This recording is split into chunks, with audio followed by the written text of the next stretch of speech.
23 दिसंबर 1999। जगह थी कंधार, अफगानिस्तान। कहते हैं ये दुनिया की सबसे खतरनाक जमीन थी और यहीं पर एक ऐसा फैसला लिया जाना था जो सैकड़ों जिंदगियों का भविष्य तय करने वाला था। तारीख थी 23 दिसंबर 1999।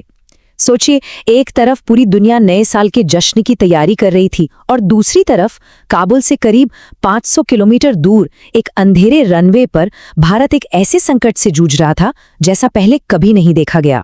और जगह कंधार, अफगानिस्तान। उस वक्त तालिबान का गढ़, एक ऐसा इलाका जहां नियम कानून का कोई मतलब ही नहीं था।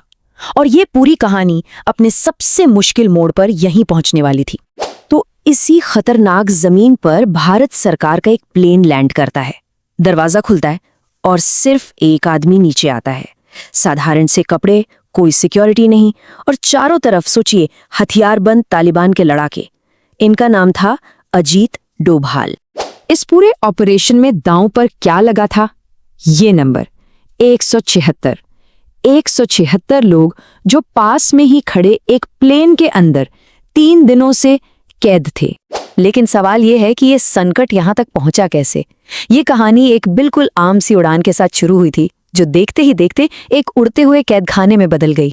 सब कुछ शुरू हुआ था 24 दिसंबर को काठमांडू से दिल्ली जाने वाली फ्लाइट IC-814। शाम के करीब 5:30 बजे प्लेन हाईजैक हो गया।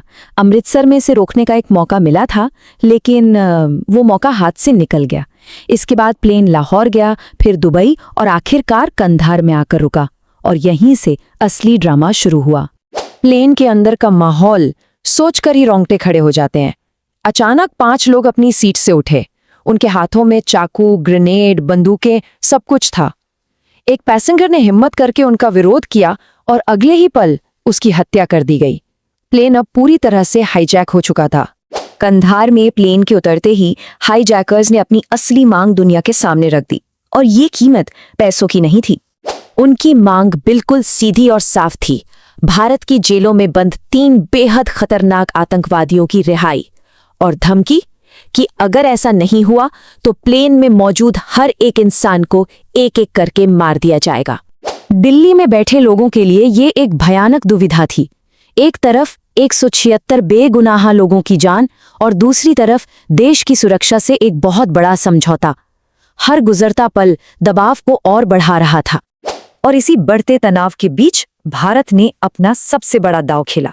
ये लड़ाई अब सिर्फ हथियारों की नहीं रह गई थी, ये दिमाग की लड़ाई बन चुकी थी।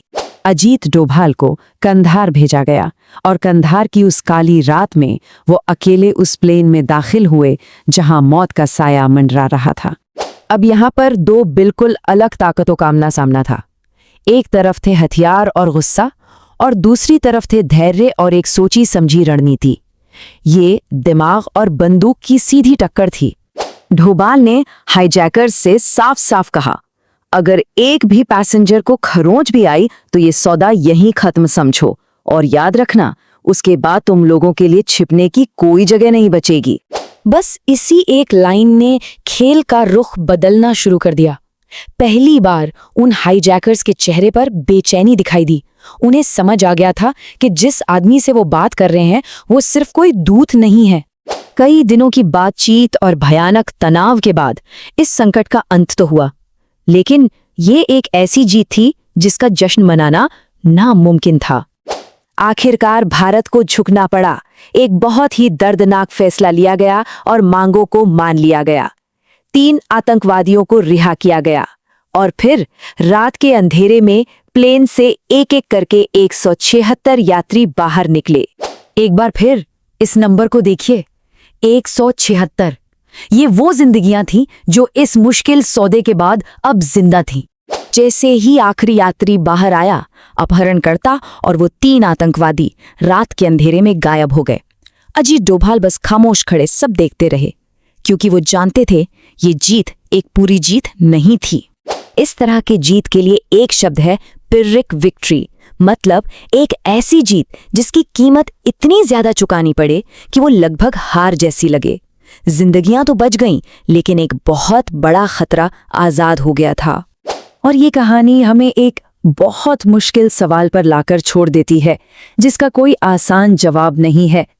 क्या कभी कभी जाने बचाने के लिए एक बड़े खतरे को आज़ाद करना ही पड़ता है?